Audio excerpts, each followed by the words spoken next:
Gold, trusted gold buyers. మీరు తాకట్టు పెట్టిన బంగారాన్ని విడిపించి ఈ రోజు ఉన్న మార్కెట్ ధరకు కొనబడను.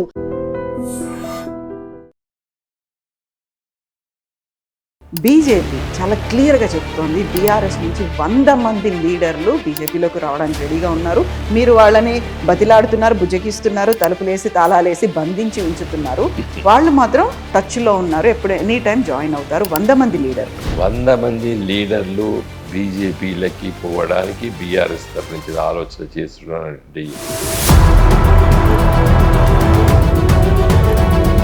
కాంగ్రెస్ పోటీ కాదు, బీజేపీ పోటీ కాదు అనుకుంటే సరికొత్తగా వచ్చినటువంటి టీఆర్ఎస్ పార్టీ మీకు ఆ సెంటిమెంట్ మీద ఒక దెబ్బ కొట్టింది. గతంలో చాలామంది బీఆర్ఎస్ కార్యకర్తలు, క్యాడర్ లీడర్లు కూడా అరే టీఆర్ఎస్గా మారితే బాగుంటుంది అని ఒక ఆలోచన చేసిన వెంటనే నేను టీఆర్ఎస్ పార్టీతో వస్తున్నాను, టీఆర్ఎస్ అనే పేరు నాకే రాసి పెట్టింది అనే మాట కవిత అంటుంది. అది ఎఫెక్ట్ చూపించదా?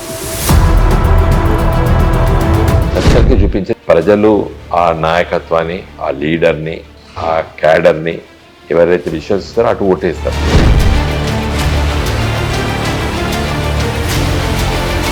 కవిత గారు ఆ జాగృతి బ్రాండ్ ఆవిడకున్నది. అసలు జాగృతి పేరుతో పార్టీ పెడితేనే బాగుండు ఆవిడ. 2034 వరకు నేనే సీఎంగా ఉంటాను, బీఆర్ఎస్ రాదు అనేటువంటి మాట సీఎం రేవంత్ రెడ్డి చెప్తున్నారు. రేవంత్ రెడ్డి గారు నేను 2034 వరకు నేనే అనేటువంటి మాట ఎప్పటికీ చెప్తున్నాడు. కేవలం ఒక 5-6 మాసాల నుండి ఆ మాట మాట్లాడుతున్నాడు. కారణం ఏంది? కాకపోతే ముప్పేట దాడి అంటారు, 3 వైపుల నుంచి దాడి అనేది విపరీతంగా జరుగుతోంది. బీఆర్ఎస్కి ఒక రకంగా ఊపిరాడని పరిస్థితి, ఊపిరి తీసుకోనంతగా ఇలాంటి ఒక సఫోకేషన్ అట్మాస్ఫియర్ ఏమైనా కనిపిస్తోందా? ఈ రాష్ట్ర రాజకీయాల్లో పట్ల రానున్న రోజుల్లో పట్ల బీఆర్ఎస్ఏ అధికారంలోకి వస్తుందనేటువంటి ఆందోళనలో ఉన్నటువంటి పార్టీలు 2 మన రాష్ట్రంలో.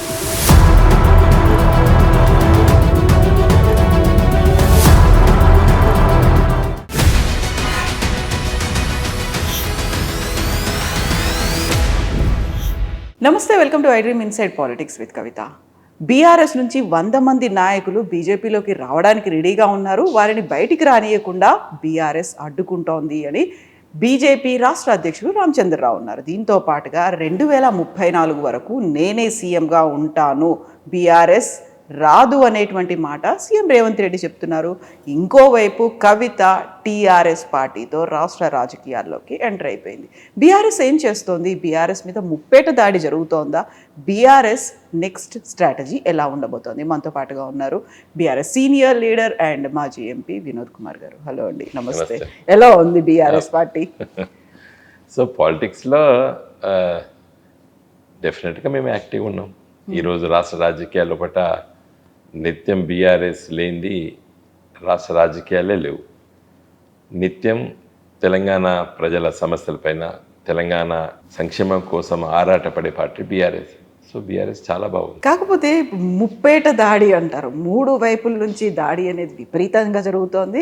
బీఆర్ఎస్కి ఒక రకంగా ఊపిరాడని పరిస్థితి, ఊపిరి తీసుకోనంతగా ఇలాంటి ఒక సఫోకేషన్ అట్మాస్ఫియర్ ఏమైనా కనిపిస్తోందా? మీరే అంటున్నారు బీఆర్ఎస్ పైన అన్ని దిక్కుల నుండి దాడి అని అంటున్నారు కదా. అంటే అర్థమైపోయింది కదా, అంటే ప్రత్యర్థులు కాంగ్రెస్ కానివ్వండి, బీజేపీ కానివ్వండి, ఈ రాష్ట్ర రాజకీయాల్లో పట్ల రానున్న రోజుల్లో పట్ల బీఆర్ఎస్ఏ అధికారంలోకి వస్తుందనేటువంటి ఆందోళనలో ఉన్నటువంటి పార్టీలు 2 మన రాష్ట్రంలో. ఒకటి Congress party, 2 BJP.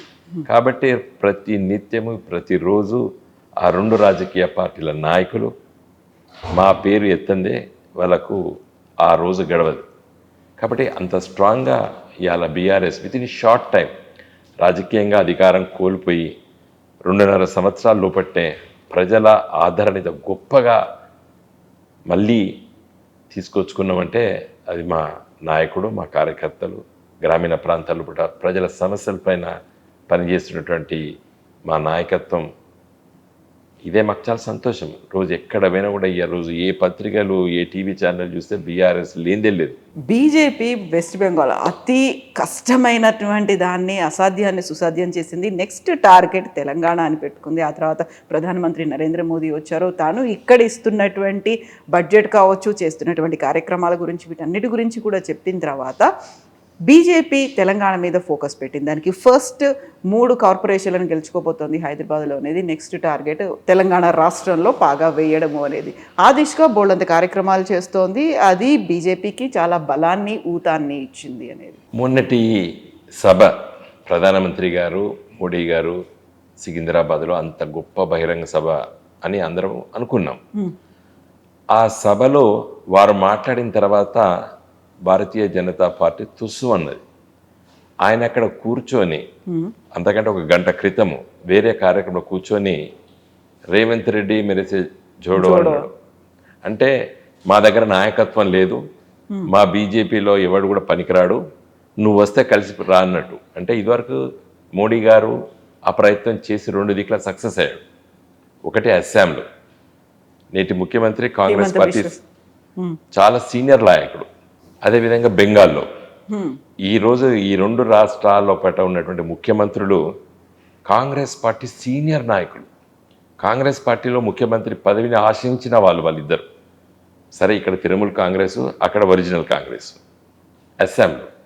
So Modi గారి పాగేసి వాళ్ళిద్దరిని లాక్కొని ఆ 2 రాష్ట్రాలకు ముఖ్యమంత్రి చేశాడు. కాకపోతే వాళ్ళు అక్కడ ఎక్స్పెక్ట్ చేశారు తప్ప వాళ్ళ సీఎంలు కాలేదు. ఇక్కడ ఆల్రెడీ ఎస్టాబ్లిష్డ్ అయ్యారు, సీఎంగా ఉన్నారు, పరిపాలన చేస్తున్నారు. అలాంటి పర్సన్ ని లాక్కోవాలి. అరే, ఇది ఇంకొక స్ట్రాటజీ. అంటే మోడీ గారే మొన్నటి సభకు వచ్చి తెలంగాణకు వచ్చేసి మా భారతీయ జనతా పార్టీలో నాయకులు లేరు అని చెప్పకనే చెప్పిపోయాడు. ప్రజలు చాలా గొప్పలు. నేను నిన్న మొన్న కరీంనగర్ వరంగల్లో తిరుగుతుంటే ప్రతి ఒక్కరు మాట్లాడుకుంటున్నాడు, రేవంత్ రెడ్డి బీజేపీకి పోతున్నాడు కదా సార్ అంటారు. సామాన్యమైనటువంటి గ్రామీణ ప్రాంతాల్లో ఎంపీటీసీ స్థాయిలో ఉన్నటువంటి మా నాయకత్వం అంత గొప్పగా ఆలోచిస్తున్నారు. సరే, రేవంత్ రెడ్డి ఉంటాడా బీజేపీకి పోతాడా సార్ అంటున్నారు. అంటే ఒక ప్రధానమంత్రి అదే మోడీ గారు వచ్చి ఒక సభలో నువ్వు నాతో కలిసిరా, నువ్వు ఎదుగుతావు అని అన్నాడు. అంటే అర్థమైపోయింది బీజేపీ ఇక్కడ లేదు అనేది. రాష్ట్రానికి కావాల్సినటువంటి నిధుల గురించి ఇప్పుడు రేవంత్ రెడ్డి ఏమో కేరళ బాధ్యతను కూడా తన భుజాల మీద వేసుకున్నారు. అక్కడ కూడా కాంగ్రెస్ రావడానికి తోడ్పడ్డారు. ఎట్ ద సేమ్ టైం 2034లో కూడా మేమే అధికారంలోకి వస్తాము, ఆ తర్వాత జాతీయ రాజకీయాల్లోకి వెళ్తాను, కాంగ్రెస్ పార్టీయే ఇక్కడ ఉంటుంది, వేరే వాళ్ళు ముఖ్యమంత్రిగా అవుతారు. రేవంత్ రెడ్డి గారు కేరళలో సంతోషంగా లేడు. ఆ రిజల్ట్ కాంగ్రెస్ పార్టీ అధికారంలోకి వచ్చింది, కానీ రేవంత్ రెడ్డికి కేసీ వేణుగోపాల్ ముఖ్యమంత్రి అయితే ఆయన ఆటలు సాగు. ఇవాళ అక్కడ వచ్చినటువంటి ముఖ్యమంత్రి ఈయనను గుర్తు కూడా పట్టాడు. ఏదో ముఖ్యమంత్రి హోదాలో కలిసి మాట్లాడొచ్చు కానీ.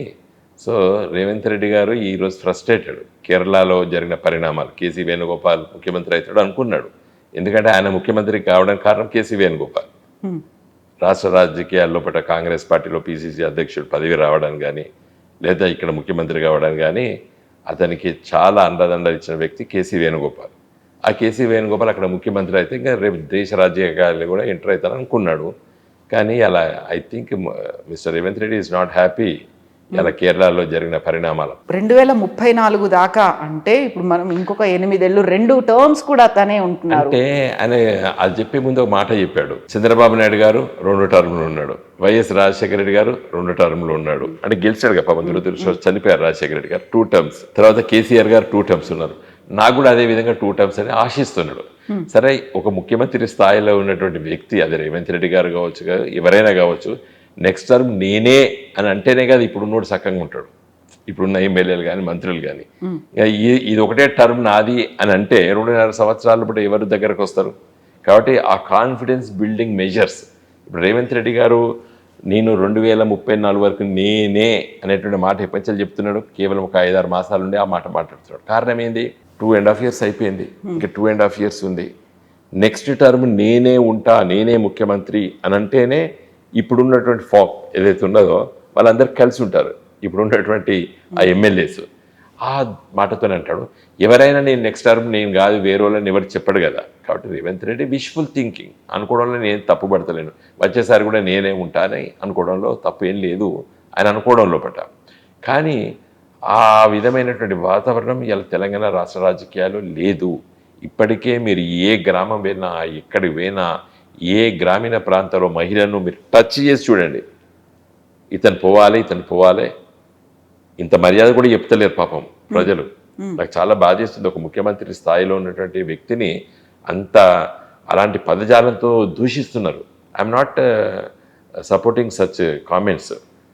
అది ఎందుకని చాలా అనాలిసిస్ చేస్తే కారణం రేవంత్ రెడ్డి యూజ్ చేసినటువంటి పదజాలము, ఆయన ఉపయోగిస్తున్నటువంటి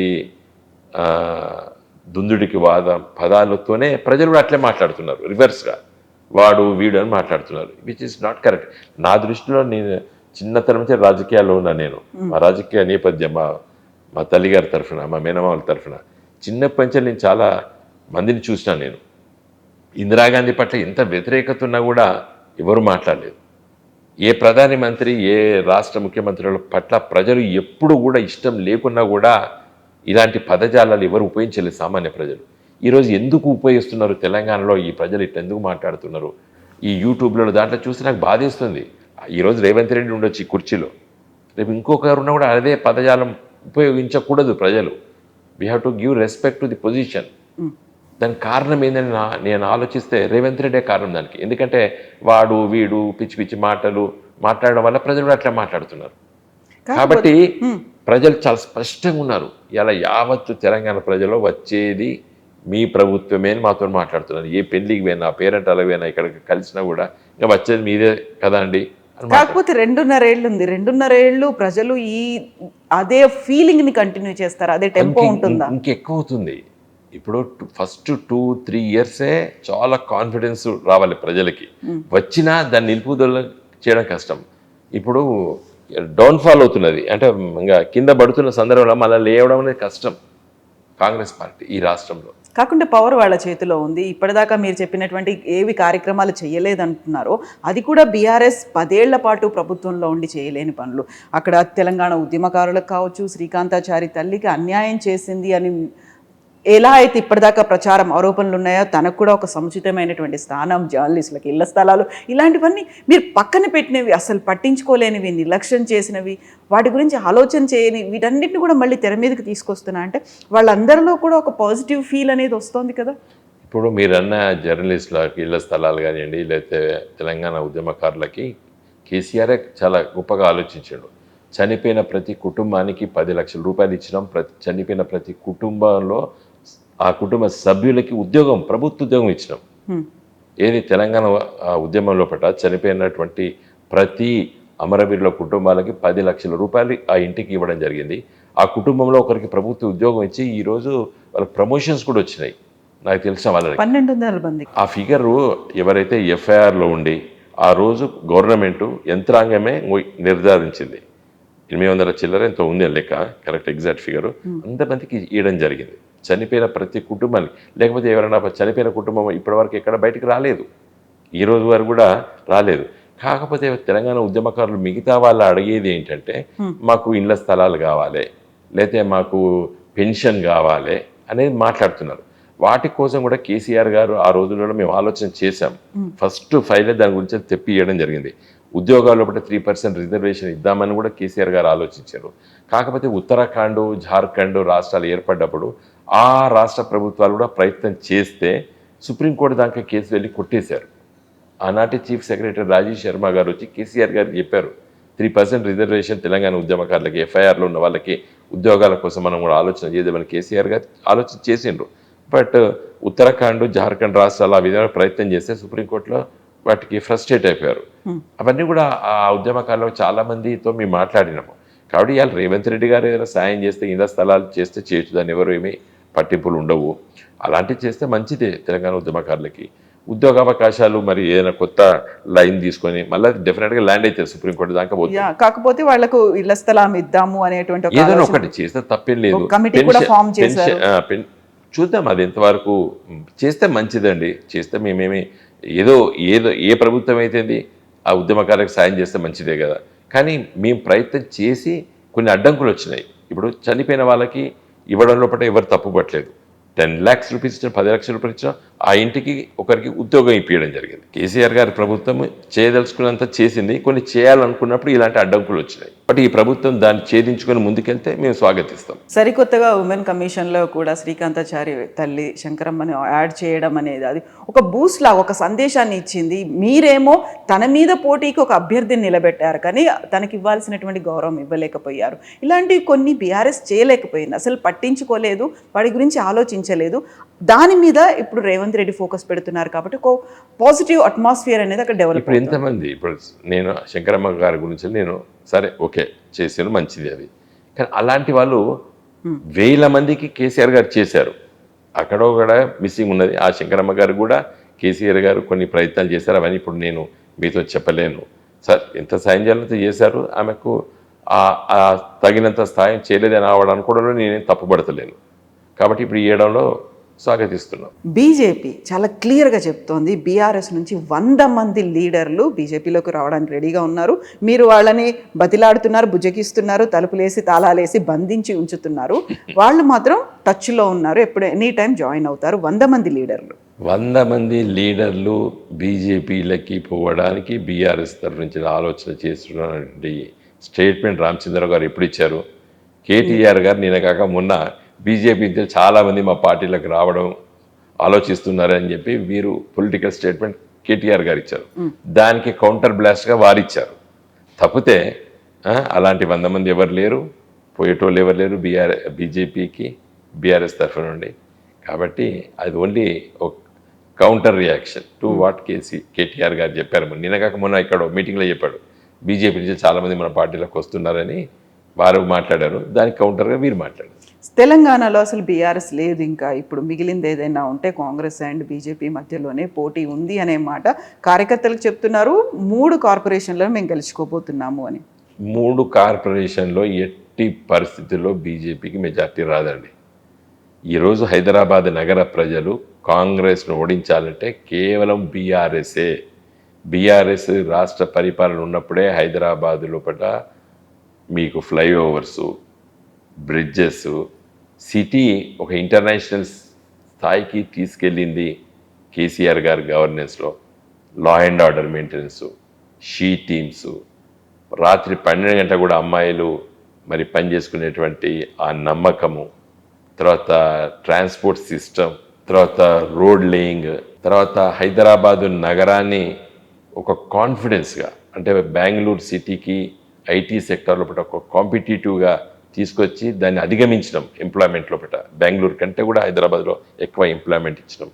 కాబట్టి ఈ కొత్త తరం జెన్-జీ హైదరాబాద్లో ఉన్నటువంటి ప్రతి యంగ్ ఓటర్స్ అందరూ కూడా ఇలా బీఆర్ఎస్ కావాలనేటువంటి అభిప్రాయంతో ఉన్నారు. ఈ 3 మున్సిపల్ కార్పొరేషన్లో ఎగిరేది గులాబీ జెండా. గతంలో ఉన్నటువంటి ఆ ఫీల్ ఇప్పటికీ కంటిన్యూ అవుతోందా? 100%. ఎందుకంటే ఈ కాంగ్రెస్ అధికారంలోకి వచ్చిన తర్వాత ఇంకా నమ్మకం కుదిరింది, పని చేస్తే బీఆర్ఎస్ ప్రభుత్వమే చేస్తుంది అనేటువంటి విశ్వాసం ఇంకా ఎక్కువ కలిగింది ఈసారి. ఇది కాంగ్రెస్ ఫెయిల్యూర్స్ వల్ల.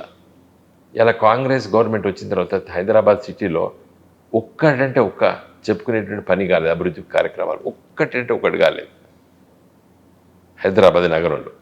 ఇంకా వారు ఏం చెప్పారు, రేవంత్ రెడ్డి గారు విజన్ 2047 అనే డాక్యుమెంట్ రిలీజ్ చేసి రింగ్ రోడ్, ఓఆర్ఆర్ లోపల అంతా కూడా కోర్ అర్బన్ రీజన్ ఎకానమీ అని, తర్వాత 3R వరకు పెరి అర్బన్ రీజన్ ఎకానమీ అని, ఆ ఏదైతే రీజనల్ రింగ్ రోడ్ అవతల భాగం రూరల్ తెలంగాణ అని ఓ నామకరణం చేశాడు. ఎవరో చికాగోలో లేకపోతే ఎక్కడో కూర్చొని ఈ కన్సల్టెంట్లు ఉంటారు, వాళ్ళు రచించినటువంటి గ్రంథాన్ని ఈయన ఆవిష్కరించాడు ఇక్కడ విజన్ 2047.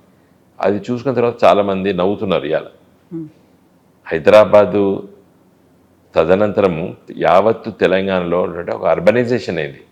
ఇలా Telangana is urban state, next Tamil Nadu, Maharashtra, తర్వాత తెలంగాణనే. మరి దీన్ని ఆ విధంగా ఆలోచన చేయకుండా నిర్వీర్యం చేస్తున్నాడు రేవంత్ రెడ్డి. కాబట్టే ఫ్యూచర్ సిటీ అన్నాడు. Rome was not build in a day సామెత చిన్నప్పటి మనం అందరం చదువుకున్నాం. ఒకరోజు నగరం అభివృద్ధి కాదు, నగరాలు విస్తరిస్తాయి. నువ్వు పోయి నగరం కడితే కట్టలేరు. అట్లా వెనకట ఒకసారి గాంధీనగర్ కట్టారు, ఏది గుజరాత్లో ఇప్పుడు క్యాపిటల్ సిటీ అని కట్టారు. గాంధీనగర్ పొద్దున పోతారు, రాత్రి ఊరికి వస్తారు మళ్ళీ అహ్మదాబాద్కి. కాబట్టి సిటీలు కట్టరు, సిటీలు దానంతరనే నిర్మాణం అవుతుంటాయి, డెవలప్ అవుతుంటాయి. అది కూడా ఆలోచన లేకుండా ఇలా అనే ఫ్యూచర్ సిటీ అనే ఒక కాంటెక్స్ట్, ఇవన్నీ కూడా ప్రజలకు నచ్చడం లేదు. కాబట్టి హైదరాబాదు, మల్కజ్గిరి, అదేవిధంగా సైబరాబాద్ మున్సిపల్ కార్పొరేషన్ లోపల బ్రహ్మాండంగా బీఆర్ఎస్ గులాబీ జెండా ఎగరేస్తుంది. మున్సిపల్ కార్పొరేషన్ కైవసం చేసుకుంటాం మేము ఈ 3. కాంగ్రెస్ పోటీ కాదు, బీజేపీ పోటీ కాదు అనుకుంటే సరికొత్తగా వచ్చినటువంటి టీఆర్ఎస్ పార్టీ మీకు ఆ సెంటిమెంట్ మీద ఒక దెబ్బ కొట్టింది. గతంలో చాలామంది బీఆర్ఎస్ కార్యకర్తలు, క్యాడర్, లీడర్లు కూడా అరే టీఆర్ఎస్గా మారితే బాగుంటుంది అని ఒక ఆలోచన చేసిన వెంటనే నేను టీఆర్ఎస్ పార్టీతో వస్తున్నాను, టీఆర్ఎస్ అనే పేరు నాకే రాసిపెట్టుంది అనే మాట కవిత అంటుంది. అది ఎఫెక్ట్ చూపించదా? అస్సలుగా చూపించదు. ఇప్పటికో టీఆర్ఎస్ పార్టీ ఉన్నది, ఇప్పటికీ ఆల్రెడీ ఇంకోటి ఉంది. సో బీజేపీలో 12 బీజేపీలు ఉన్నాయి ఇప్పుడు దేశంలో. ఏదైతే పబ్లిక్ లోపల ప్రజలు ఆ నాయకత్వాన్ని, ఆ లీడర్ని, ఆ క్యాడర్ని ఎవరైతే విశ్వసిస్తారో అటు ఓటేస్తారు. కాబట్టి ఈ పార్టీల పేర్లు గుర్తులతోని ఏమీ కాదు. జనతా పార్టీ రైతు నాగలు గుర్తుండే, ఇమ్మీడియట్గా ఆ పార్టీ చీలిపోయినప్పుడు అది ఎవరు పెట్టుకున్నా కూడా సక్సెస్ కాలేదు, అర్థమైంది కదండి. తర్వాత కాంగ్రెస్ పార్టీ ఇందిరాగాంధీని మెడలు పెట్టి గెంటేసినప్పుడు ఆవుదూడ గుర్తుండే, ఆమె వచ్చేసి చేయి గుర్తు పెట్టుకుంటే 25 రోజుల పట్నే కర్ణాటక, ఆంధ్రప్రదేశ్లో శాసనసభ ఎన్నికల్లో గెలిచింది. 25 రోజులే, 50 ఏళ్ల కింద, ఇప్పుడు కాదు. కాబట్టి నా దృష్టిలో ఈ పేర్లు ఊర్లతోని ఏమీ కాదు. నేను అనుకుంటా కవిత గారు ఆ జాగృతి బ్రాండ్ ఆవిడకున్నది. అసలు జాగృతి పేరుతోటి పార్టీ పెడితేనే బాగుండు ఆవిడకి. కాకపోతే ఫస్ట్ దెబ్బ బీఆర్ఎస్ తన్ని బయటికి పంపించేసింది కాబట్టి ఇంత కష్టపడి ఇంత చేసిన తర్వాత ఇప్పుడు she want to become a leader, ముఖ్యమంత్రి అయితే ఆమెకి ఆల్రెడీ ఇమేజ్ జాగృతితో ఉండే. కాబట్టి ఆ పేరుతో పార్టీ పెట్టుకుంటేనే ఇంకా ఎక్కువ విశ్వాసం ఉండే. ఇప్పుడు ఏమైపోయింది, ఆవిడ అనవసరంగా టీఆర్ఎస్ పెట్టుకున్నది కన్ఫ్యూజన్ చేయడానికి అనేది ఇప్పుడు మీరే చర్చిస్తున్నారు. నాతో కన్ఫ్యూజ్ అవుతున్నారా జనాలు? అసలుకే కారణం చెప్పడానికే నేను చెప్పదలుచుకున్నాను. ఆవిడ బహుశా ఆ భ్రమలో ఆ రక్షణ సేన, ఆ టీఆర్ఎస్ రావడానికి పేరు పెట్టుకున్నట్టుంది. కానీ నా దృష్టిలో Kavitha is more popular as a Jagruthi leader. టీఆర్ఎస్లో ఉన్నప్పుడే కూడా రియల్గా ఆమె చాలా ఆ పేరుతోని విస్తృతంగా తిరిగింది ప్రపంచవ్యాప్తంగా.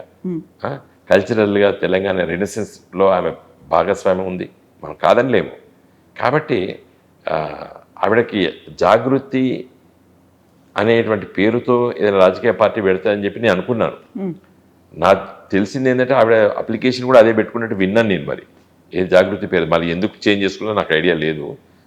ఈ రక్షణ సేన ఇవన్నీ అంటే ఏమైపోయింది ఇప్పుడు, టు కన్ఫ్యూజ్ ది ఓటర్స్, లేకపోతే టీఆర్ఎస్ కోసం అని అట్లా అనుకుంటారు. ఆల్రెడీ ఇంకొక టీఆర్ఎస్ ఉన్నది ఈ రాష్ట్రంలో. బీజేపీలు 12 బీజేపీలు ఉన్నాయి ఇప్పుడు దేశంలో. ఏ బీజేపీని? భారతీయ జనతా పార్టీనే నమ్ముతారు కదా బీజేపీ అంటే. ఏదో భారతీయ జన మోర్చా పార్టీ అని, భారతీయ జన సంఘర్షణ పార్టీ, ఇట్లా ఎన్నో ఒకసారి చూసినా నేను. ఇవన్నీ ఈ మధ్య డిలీట్ చేసేసినట్టారు ఎలక్షన్ కమిషన్. ఎందుకంటే ప్రతి 2 yearsకి ఒకసారి పార్టీ పనిచేస్తుందా చేయడం లేదా అనేది వాళ్ళు తెలుసుకొని నాన్ ఫంక్షనింగ్ పార్టీస్ని 5 ఏళ్లకు 10 ఏళ్ళకు ఒకసారి తీసేస్తారండి, డీలిస్ట్ చేస్తారు. అట్లా ఈ మధ్య డీలిస్ట్ అనేవో ఉన్నదో నాకు తెలియదు. నేను ఇదివరకు ఎలక్షన్ కమిషన్ దగ్గర పోయినప్పుడు 10-12 బీజేపీలు ఉన్నాయి ఈ దేశంలో. ఇప్పుడు కవిత 2.0 సరికొత్తగా వచ్చింది. జాగృతి కాదు, బీఆర్ఎస్ కాదు, టీఆర్ఎస్, తనకంటూ తెలంగాణ రక్షణ సేన అని. అంతకుముందు కవితక్క అనేవాళ్ళు, కవితమ్మ. ఇప్పుడు చూడండి, టీఆర్ఎస్ కంటే టీఆర్ఎస్తోని కవిత ముందుకు పోతుందా? కాదా, జరగట్లేదా? ఆమె పోదలుచుకుంటే ఆమె పేరుతోనే పోవాలి. ఆ జాగృతి బ్రాండ్ ఉంది కాబట్టి సరే, ఆమె ఇష్టము వ్యక్తిగతంగా నేనేం చెప్పలేను. కానీ బట్ అసలు మీరు దాన్ని పట్టించుకోవట్లేరా? ఇప్పుడు కవితక్క కాదు, కవితమ్మ తన మేక్ ఓవర్ కావచ్చు, మిగతా అవన్నీ మార్చుకుంది, తర్వాత పార్టీ మార్చుకుంది. పాంచజన్యం పేరుతో ఇప్పటిదాకా మీరు ఏవైతే టచ్ చేయలేదు, ఎక్కడైతే వదిలేశారో, దేని మీద అయితే ఫోకస్ పెట్టాలో వాటన్నిటితో కూడా పాంచజన్యాన్ని పూరించింది. తన ఎజెండా ఇది అనేది, నెక్స్ట్ తనే సీఎం అనేది, తను తల్లిగా పిల్లలకి ఏం కావాలో తను తెలుసు కాబట్టే తను ఈ పార్టీ అధ్యక్షురాలిగా వచ్చాను అనేది ఇప్పుడు ఆవిడ ప్రకటించింది. కొన్ని విన్నాను, నేను కూడా పత్రికలో చూశాను. So let us make her effort. తప్పేముంది. సో తన కార్యాచరణ ప్రకటిస్తుంది, ప్రతిరోజు ఏదో ఒక యాక్టివిటీ చేస్తున్నారు. పాలమూరు రంగారెడ్డి ప్రాజెక్టుకి సంబంధించి ఇప్పుడు తెలంగాణ రాష్ట్ర ప్రభుత్వంలో ఒక కదలిక తీసుకొచ్చాము. ఇవన్నీ కూడా టీఆర్ఎస్, సరికొత్త టీఆర్ఎస్ చేసినటువంటి ఎఫర్ట్స్ వల్లే అవుతున్నాయని, ఇలా మెల్లిమెల్లిగా ఒక్కొక్క రోజు ఒక్కో దాని మీద ఫోకస్ పెడితే తను అనుకున్న లక్ష్యం వెళ్ళొచ్చు కదా. ఇప్పుడు చూడండి, పాలిటిక్స్లో ఏదైనా జరగవచ్చు. ప్రజల విశ్వాసం పొందితే మాత్రమే, ప్రజల విశ్వాసం పొందడం అనేది జరగాలి. సో ఒక రాజకీయ పార్టీ అవసరం అనేది ప్రజలు నిర్ణయం చేస్తారు. నా కోసం ఒక పార్టీ పెట్టుకుంటే పెట్టుకో, నేనే ఇబ్బంది ఏం లేదు. కానీ ప్రజల అవసరం కోసం పార్టీ ఉంటేనే ప్రజలు ఆదరిస్తారు. కేసీఆర్ గారు 2001లో పార్టీ పెట్టినప్పుడు ఆబ్జెక్టివ్ కండిషన్స్ ఉండే. యావత్తు తెలంగాణలో పట్ల నిరాశ, నిస్పృహ, ఎన్కౌంటర్లు, రక్తపాతము, రైతుల ఆత్మహత్యలు, తెలంగాణ నిర్లక్ష్యం గురైంది. కాబట్టి తెలంగాణ రాష్ట్రం ఏర్పాటైతేనే ఈ సమస్యలకు పరిష్కారం అని చెప్పి కేసీఆర్ గారు నమ్మిండు, ఆ ప్రయత్నం చేసిండు. కాబట్టి టీఆర్ఎస్, నాటి టీఆర్ఎస్ నేటి బీఆర్ఎస్ సక్సెస్ అయింది. రాజకీయ పార్టీలు, ఎన్టీ రామారావు గారు ఆ రోజు కాంగ్రెసే ఏకైక పార్టీ, ప్రతిపక్షాలు లేవు, కాంగ్రెస్లో పట్టే ప్రతిపక్షం, అవమానం, తర్వాత మన ముఖ్యమంత్రుల్ని వచ్చి అవమానపరచడము, రాజీవ్ గాంధీ గారు వచ్చి అంజయ్ గారిని అవమానపరచడం, ఇలాంటివన్నీ కూడా ఆ రోజు ఎన్టీ రామారావుకు ఉపయోగపడి ఆత్మాభిమానం, తెలుగు ప్రజల ఆత్మాభిమానం అంటే ప్రజలు వచ్చారు. సో అలాంటి ఇష్యూస్ ఉండాలి.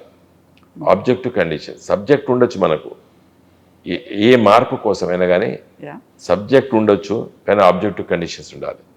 ఇదే మార్పు జరగాలి అనే ప్రజలు ఎప్పుడు కోరుకుంటారంటే వాళ్ళకు అవసరం ఉన్నటువంటి సమస్యల పరిష్కారం కోసం భౌతిక పరిస్థితులు ఉన్నప్పుడు డెఫినెట్గా క్లిక్ అవుతుంది. కాబట్టి అది కవిత పెట్టిందా లేకపోతే ఎవరు ఏ రాజకీయ పార్టీ పెట్టినా కూడా ఆ పరిస్థితులు ఉండాలి. ఈరోజు ఈ రాష్ట్ర రాజకీయాల్లో పట్ల భారతీయ జనతా పార్టీ, కాంగ్రెస్ పార్టీలు, జాతీయ పార్టీలు ఉన్నాయి ఈ రాష్ట్రంలో. దాన్ని ధీటుగా ఢీకొనేటువంటి ఒక పార్టీ బీఆర్ఎస్ పార్టీ ఉంది ఈరోజు రాష్ట్రంలో. స్పేస్ అనేది ఉందా అనేది నాకు డౌట్. ఇప్పుడున్న పరిస్థితి ఏంటంటే, గతంలో తమిళనాడులో కూడా ఏఐడిఎంకే అలాగే ఉండేది అనుకున్నప్పుడు సడన్గా వచ్చినటువంటి విజయ్ ఒక మార్పుని, అక్కడ ఉన్నటువంటి అందరినీ ఏకం చేశాడు, ముందుకు తీసుకెళ్లాడు. Right now he's CM. అలాంటి సిచ్యువేషనే తెలంగాణలో ఉంది. ఎలా అయితే సరికొత్త పార్టీని అక్కడ ప్రజలు ఆదరించారు, ఇక్కడ కూడా కొత్త పార్టీని ఆదరిస్తారు. కవిత విల్ బికమ్ సీఎం అనేది ప్రొజెక్ట్ చేస్తున్నారు. అలాంటి క్యాంపెయినింగ్ కూడా జరుగుతోంది. ఇప్పుడు విజయ్ అదృష్టం ఏంటంటే అక్కడ ఏఐడిఎంకే ఒక పాపులర్ లీడర్ లేకపోవడం. ఏఐడిఎంకి జయలలిత వాజ్ దేర్. కాబట్టి ఆ ఓటర్స్, ఏఐడిఎంకే ఓటర్స్, డిఎంకే మీద వ్యతిరేకత ఉన్నప్పుడు ఏఐడిఎంకి వేయవలసినటువంటి ఓటర్ మహాశయులు అందరూ కూడా, and young generation also of course, వారంతా కూడా విజయ్ పార్టీకి, టీబీకే పార్టీకి షిఫ్ట్ అయిపోయారు. But whereas in the state of Telangana already there are 2 national political parties, Congress and BJP. వీటికి ఢీకొనేటువంటి రాజకీయ పార్టీ, బలమైనటువంటి 2 రాజకీయ పార్టీల కంటే బలమైన పార్టీ ఇలా బీఆర్ఎస్ పార్టీ. యావత్ తెలంగాణ లోపల ప్రతి గ్రామం లోపల, ప్రతి వార్డులో నేను గులాబీ జెండా అని చెప్పుకునేటువంటి కార్యకర్తలు కేవలము బీఆర్ఎస్లో ఉన్నారు. కాంగ్రెస్కు లేరు, బీజేపీకి లేరు. కొన్ని నియోజకవర్గాల్లో బీజేపీ అడ్రస్సే లేదు. దాదాపు 50% నియోజకవర్గాల లోపల వాళ్ళ కమిటీలు కూడా లేవు బీజేపీకి. కాబట్టి మా మీద వ్యతిరేకతతో కాంగ్రెస్ పార్టీ ఎలాంటి పార్టీ అంటే ఎండిపోయిన గడ్డి, వర్షం పడితే పచ్చగా అవుతుంది. అవకాశాలు రావాలి వాళ్ళకు, వాళ్ళు సొంతంగా వాళ్ళు డిఫాల్ట్లో గెలుస్తారు. వాళ్ళు ఒక ఆల్టర్నేటివ్ పొలిటికల్ పార్టీగా బ్రతుకుంటే చాలు. అధికారంలో ఉన్నటువంటి పార్టీ పట్ల ప్రజల వ్యతిరేకత ఉంటే వాళ్ళు గెలుస్తారు. వాళ్ళ ఎఫర్ట్ ఏముండదు కాంగ్రెస్ పార్టీ వాళ్ళు.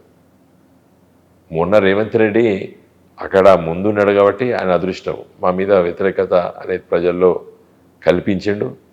కల్పించబడ్డది కాబట్టి దాన్ని రీప్ చేసుకోగలిగాడు.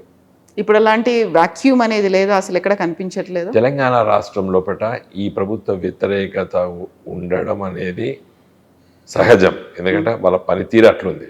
కాబట్టి దీని వ్యతిరేకత మొత్తం కూడా ప్రజలకి ఇంతకంటే బెస్ట్ ఆల్టర్నేటివ్ ఎవరంటే కేసీఆర్. కాబట్టి బీఆర్ఎస్. కాబట్టి మేము అధికారంలో రావడం ఖాయం 100%. కమింగ్ టు కరీంనగర్, మీరు ప్రాతినిధ్యం వహించినటువంటి నియోజకవర్గం ఇప్పుడు ఫస్ట్ ఒక హైడ్రామా నడిచింది, ఆ తర్వాత సడన్గా సరెండర్ చేశారు, పోక్సో కేసులో అరెస్ట్ అయ్యి ఇప్పుడు రిమాండ్లో ఉన్నారు. అక్కడ ఉన్నటువంటి ప్రజలు ఏమనుకుంటున్నారు? ప్రజలు సోషల్ ఇష్యూస్ మీద వాళ్ళకు బాధపడ్డప్పుడు రియాక్ట్ అవుతారు. కాబట్టి ఆ ఇష్యూ లోపల ప్రజలు డెఫినెట్గా కొంత అయ్యో ఇట్లా అన్యాయం జరిగింది అనేటువంటి భావన కలిగింది. ఎవరికి అన్యాయం జరిగింది? ఆడ ఎవరు ఉంటారు, నార్మల్గా ఎవరైతే విక్టిమ్ ఉంటారో వాళ్ళకే జరిగింది అనే బాధలో యావత్తు తెలంగాణ ప్రజల్లో. ఇక్కడ రాష్ట్ర ప్రభుత్వం ఈ ఇష్యూని మిస్ హ్యాండిల్ చేసింది. సో ప్రజలైతే ఆలోచిస్తున్నారు, ప్రజలైతే మాట్లాడుకుంటున్నారు. 100% కదండి. ప్రజలు మాట్లాడకపోవచ్చు, చాలా మంది మాట్లాడరు. ఎందుకని? చూస్తుంటారు కదా, అబ్జర్వేషన్.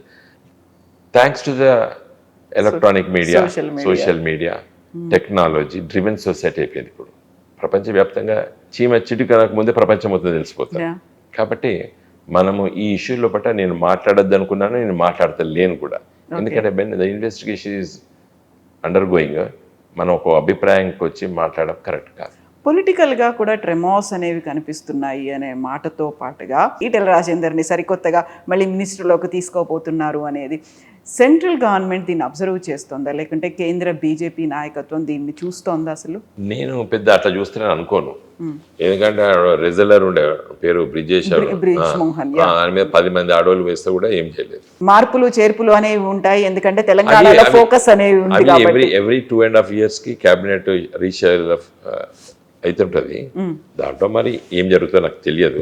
దాని గురించి పెద్ద సీరియస్గా పట్టించుకోలేదు. పాలిటిక్స్ కేంద్ర ప్రభుత్వం లోపల 5 years టర్మ్ లోపల నేను చూసింది గత 20-30 ఏళ్ళకెళ్ళి 2-3 సార్లు రీషఫ్లింగ్ అనేది ఉంటుంది.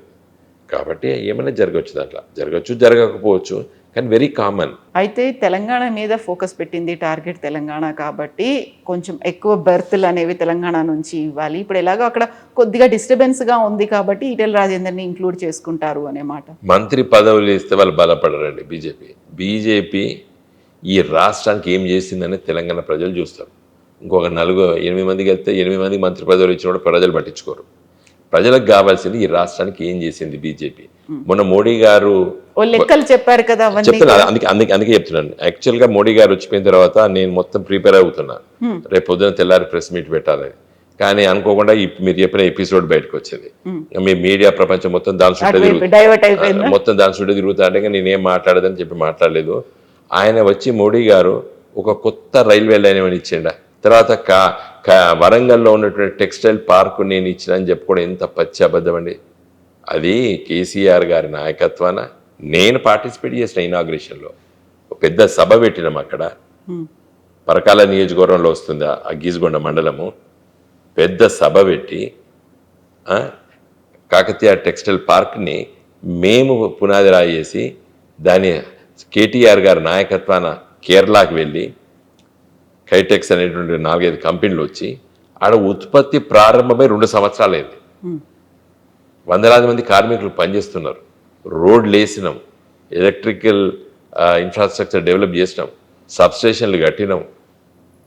ఈ సమంత పైసా కూడా కేంద్ర ప్రభుత్వం లేదు. ప్రధానమంత్రి ఇనాగ్రేషన్ చేసిందంటే నవ్వాలనా ఏడవాలనా అర్థం కాలేదు. తర్వాత నేషనల్ హైవేస్ ఎన్నో, అసలు అదే అడుగుదాం అనుకున్నాను నేను తెల్లారి. కరీంనగర్ నుండి 2 జాతీయ రహదారులు ఇన్ ప్రిన్సిపల్ యాక్సెప్ట్ అయి ఉండి ఇప్పుడు 7 సంవత్సరాలు అవుతుంది. నా పార్లమెంట్ 2019 వరకు, నేను అప్పటి వరకే ఇప్పుడు కరీంనగరు, వేములవాడ, సిరిసిల్ల, కామారెడ్డి, పిట్లం, కరీంనగర్ నుంచి వెళ్ళి జంబికుంట మీదకి వెళ్ళి సీరోంచ వరకు ఒకటి, తర్వాత జనగామ, దుద్దెడ, సిద్దిపేట, సిరిసిల్ల వరకు శాంక్షన్ అయింది. ఆ సిరిసిల్ల టు కోరుట్ల వయా వేములవాడ చేయాలని చెప్పి ఇవన్నీ పెండింగ్ ఉన్నాయి. అవి ప్రకటిస్తారు కావచ్చు, ఇంకా 2-3 వేరే ఉన్నాయి. ఇవి ప్రధానమంత్రి మోడీ గారు హైదరాబాద్కి వచ్చి ఇంకొక 4-5 జాతీయ రహదారులు ఇన్ పెండింగ్ ఉండబట్టి 7 సంవత్సరాలు అవుతుంది. వాటిని అనౌన్స్ చేస్తారని నేను అనుకుంటే ఆల్రెడీ ఎగ్జిక్యూట్ అయ్యేటువంటి వాటిని వాళ్ళు కొత్తగా ప్రకటించడం అనేది చాలా ఆశ్చర్యం వేసింది. ఒక్కటైనా మొన్న మోడీ గారి సభ వచ్చి తెలంగాణ రాష్ట్రానికి ఈ సికింద్రాబాద్ రైల్వే స్టేషన్లు, కాజీపేట రైల్వే స్టేషన్లు ఈ 10 ఏళ్ల కంచెలు నిర్మాణం అవుతున్నాయి. మోడీ గారు రాకముందే వాటిని ఆ రైల్వే స్టేషన్స్ గురించి వెళ్ళి అప్పుడు నేను హన్మకొండ ఎంపీ ఉన్నప్పుడే దాదాపు 15-20 ఏళ్ల కింద ఇవన్నీ ప్రపోజల్స్ ఉన్నాయి. అవి కాదు కదా, తెలంగాణ కొత్త రాష్ట్రం వచ్చింది, ఏం చెయ్యాలి అనేటువంటి సొయ్యి 8 మంది బీజేపీ ఎంపీలకు లేదు. మరి రాష్ట్రంలో ప్రభుత్వం ఉండి కాంగ్రెస్ ఎంపీలు ఎంబడబడి ఏం తీసుకొచ్చారు వీళ్ళు? మేమున్నాం, all India Institute of medical sciences మన విభజన చట్టంలో తెలంగాణకు లేదు, అది ఆంధ్రప్రదేశ్కి ఇచ్చిండ్రు.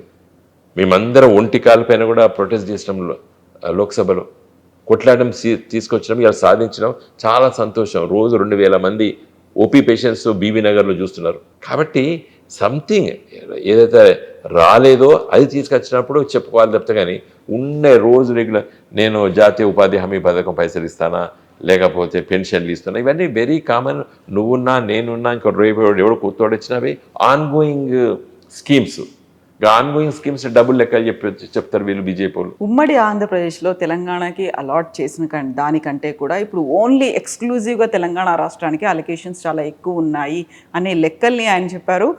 మీరు నాతో కలిస్తే ఇంకా ఎక్కువ అవుతుంది. ఒకవేళ సీఎంకి పిఎంకి మధ్యలో ఉండాల్సినటువంటి రిలేషన్ గతంలో ఉన్నదానికంటే ఇప్పుడు చాలా చాలా మెరుగ్గా ఉంది అనే మాట ఆయన చెప్పారు. ఇప్పుడు మెరుగ్గా ఇద్దరు వ్యక్తుల మధ్య మోడీ గారు రేవంత్ రెడ్డి గారు వ్యక్తిగతంగా ఉండొచ్చు, కానీ నేను చెప్తున్నాను 2014 to 2023 వరకు కేసీఆర్ గారి ప్రభుత్వంలో పెట్టినే ఎక్కువ నిధులు వచ్చినాయి తెలంగాణ రాష్ట్రానికి కేంద్ర ప్రభుత్వం నుండి.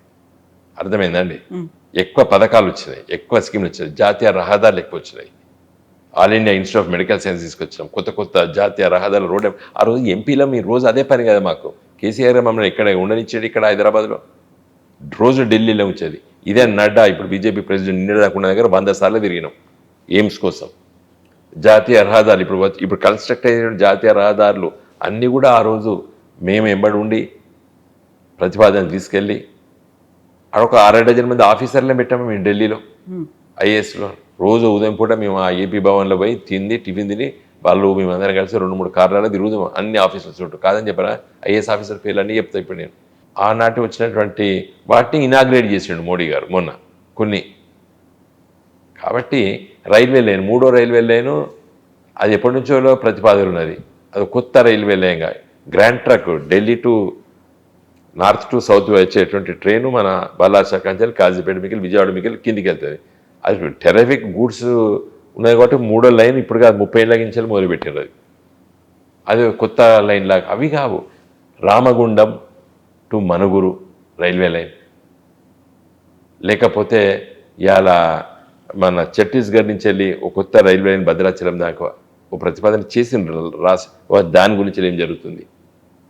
లేకపోతే ఇప్పుడు హైదరాబాద్ నుంచి వెళ్ళి మన ఆదిలాబాద్కి పోవాలంటే రైలు మహారాష్ట్రలకు పోయి మళ్ళా ఆదిలాబాద్కి పోతుంది.